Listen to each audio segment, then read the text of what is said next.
जय हिंद। मैं Sapna Agarwal from I Big Wonder. देखिए, अक्सर ये कहा जाता है कि बहुत ज़्यादा सेंसिटिव टॉपिक्स के ऊपर बोलना नहीं चाहिए, लेकिन आज बात ही ऐसी है कि मैं फिर भी इस मुद्दे पर बात करना चाहूंगी, क्योंकि ये मेरे देश के उस यूथ की बात है जो देश पर मर मिटना चाहता है, न्यौछावर होना चाहता है। और देखिए तो उसके साथ क्या हो रहा है। बहुत आसान है मेरे लिए कुछ ऐसा कहना कि सारे लोग मेरी हाँ में हाँ मिला लें या बात को अग्री करें और मुझे कहे कि हाँ मैं सही बोल रही हूं। तो मैं दोनों पक्षों की तरफ से सही बात आपके सामने रखती हूं कि मुद्दा क्या है, ये बवाल क्यों मच गया और मेरे देश का बच्चा उपद्रवी कैसे बन गया। तो देखिए, 16 जून को एक सर्कुलर आता है, एक मीटिंग होती है जिसके अंदर कहा जाता है कि अग्निपथ स्कीम को लॉन्च किया जाएगा।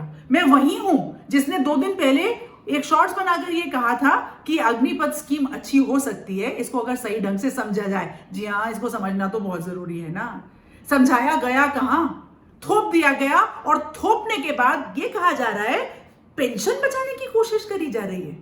पेंशन इतनी भारी पड़ रही है तो एक बार हार कर देखिए क्या होगा। Try defeat. कभी किसी ने देखा है पंजाब, हरियाणा, राजस्थान और यूपी का बच्चा 3 बजे सुबह उठ के हाथ में टॉर्च लेकर सड़कों पर दौड़ता है? वो अपनी जान को देश पर कुर्बान कर देना चाहता है। कौन सा ऐसा देश होगा जहां पर बच्चा आगे बढ़कर ये कहता है कि मां भारती पे मैं अपनी जान न्यौछावर कर दूं। और उस बच्चे को यह कहा जा रहा है कि 4 साल के बाद तुमको रास्ता दिखा दिया जाएगा, तुमको एक स्किल का डिप्लोमा दे दिया जाएगा, उसके बाद तुम्हारा ये डिप्लोमा बहुत काम आएगा और तुम आगे जाकर काम कर लो। और 4 साल के अंदर ऐसा आप ये सोचते हैं कि वो युद्ध लड़ने के लिए तैयार हो जाएगा? उसको सीमा पर भेजा जा सकता है युद्ध लड़ने के लिए? It is a gradual process, it takes time. Mental upbringing होती है, उसको चीजें देखकर समझ में आती हैं, फिर जाकर उसको भेजा जाता है। मतलब कितने बड़े बड़े थिंक टैंक्स होंगे। मैं खुद सेना से आती हूं, मैं ये दर्द समझ सकती हूं, मैं ये दुख समझ सकती हूं। क्योंकि जब युद्ध होता है ना, युद्ध की गोली, युद्ध के अंदर कोई जेंडर नहीं होता, युद्ध के अंदर कोई उम्र नहीं होती, युद्ध के अंदर कोई कास्ट नहीं होती, ना ही कोई कलर होता है। युद्ध की गोली सिर्फ सामने देखती है और दुश्मन और जो भी पक्ष लड़ रहा होता है उसका। उसके बावजूद ये बच्चे सेना में जाना चाहते हैं। किसी के पास जूते नहीं हैं, न्यूट्रिशन के लिए सही डाइट नहीं है, परिवार के पास पैसा नहीं है। तो जब ये कहा जाता है ना कि armed forces are passion, let us also understand कहीं ना कहीं armed forces is also a service. जहां पर कुछ अगर ऐसा होता तो टैक्स लेना बंद कर दीजिए ना। अगर ये पैशन है, जो लोग already don't we have respect for people those who make supreme sacrifices?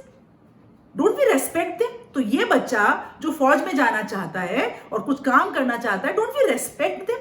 हम उनको ऐसा निकाल देंगे सर्टिफिकेट देकर, आओ घूमो जाओ चले जाओ, 25% तुम में से रख लेंगे? भाई सिंपल सा उदाहरण है, 25% के चक्कर में ये 100% ही काम नहीं करेंगे अंदर जाकर, जो भी अग्निवीर बनकर आएंगे, क्योंकि इतने कम अपॉर्चुनिटी है। 4 अगर खड़े हुए हैं तो उनमें से कोई एक ही जाएगा। क्यों करेंगे काम? 4 साल बाद तो बाहर ही चले जाएंगे ना। क्या फायदा हो रहा है इस डिप्लोमा के साथ? देखते हैं अपने स्टेटमेंट बदल रहे हैं। जो 2.5 साल से भर्ती रुकी हुई थी, अचानक से स्टेटमेंट आता है अब 23 साल कर दिया जाएगा। जो भर्ती ओपन नहीं हुई थी, 24 जून से एयरफोर्स की भर्ती ओपन हो जाएगी। आनंद फानंद में डिसीजन ले लिया गया है। बच्चे हैं, बच्चों से सामने आकर बातचीत कीजिए। इनको उपद्रवी क्यों बना देते हैं? क्यों बना रहे हैं इनको उपद्रवी? ये कुछ नहीं चाहते। और देखिए, ध्यान रखिए, दुश्मन आपके भी बहुत हैं, दुश्मन देश के भी बहुत हैं। दुश्मनों को मौका क्यों दे रहे हैं? बच्चों, आप लोग जो सेना में जाना चाहते हो, आपका जज्बा, आपका जोश बिल्कुल जारी रखिए। बस देश का नुकसान मत कीजिए। आप अपनी बात पहुंचाइए। मैं भी आपकी ही बात पहुंचाना चाह रही हूं। समझें इस चीज को। पैरेलल एंट्रीज को ओपन रख सकते हैं। इसका एक प्रोटोटाइप करके देखिए ना।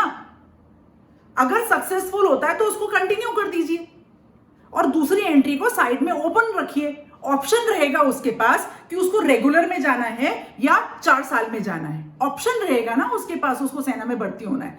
मतलब वायुसेना, नौसेना, थल सेना, जिसमें भी उसको जाना है, ऑप्शन प्लीज ओपन रखिए। देखिए, आज मैंने इतने गंभीर विषय पर बहुत ही गंभीरता से वो सही चीजें रखी हैं जो फैक्ट्स हैं। वेटरन से सलाह लीजिए, उनका तजुर्बा, this is a golden mindset with experience. वो बताएंगे जो युद्ध लड़के आए हैं 71 में, 65 में, 99 में, कारगिल के अंदर। पूछिए उनसे। टूर ऑफ ड्यूटी 3 महीने 6 महीने के लिए हो सकता था। बहुत सारी चीजें हैं, बच्चे एनसीसी भी करते हैं ना, वहां पे भी वो एक्सपीरियंस लेते हैं, एनएसएस करते हैं, एक्सपीरियंस लेते हैं ना, स्काउट्स एंड गाइड एक्सपीरियंस लेते हैं ना, तो वो आप करवा लेते। पर किसी भी चीज को करने से पहले उसका एक प्रोटोटाइप रन करना पड़ता है, आकर ऐसा ऐलान नहीं करना पड़ता। बहुत देर नहीं हुई है। ये बच्चे हैं, वापस रिपीट करती हूं, जो अपनी जान न्यौछावर करना चाहते हैं, जो देश के लिए काम करना चाहते हैं। इनकी नौकरी से इनका घर परिवार भी चलेगा, इनको मान सम्मान मिलेगा। ये सारी चीजों को ध्यान रखें, देश को आगे रखें। किसी की भी ईगो अगर आड़े आ रही हो, उसको हटाकर सामने आकर इनसे बातचीत करें। मैं तो हमेशा कहती हूं, हर एक को हक है कहने का, आई बिग वंडर। लेकिन आज मैं कहती हूं, हर एक को हक है सोचने का, विचार करने का, अपनी बात को रखने का और उसको उपद्रवी ना बनने देने का। आज के लिए जय हिंद।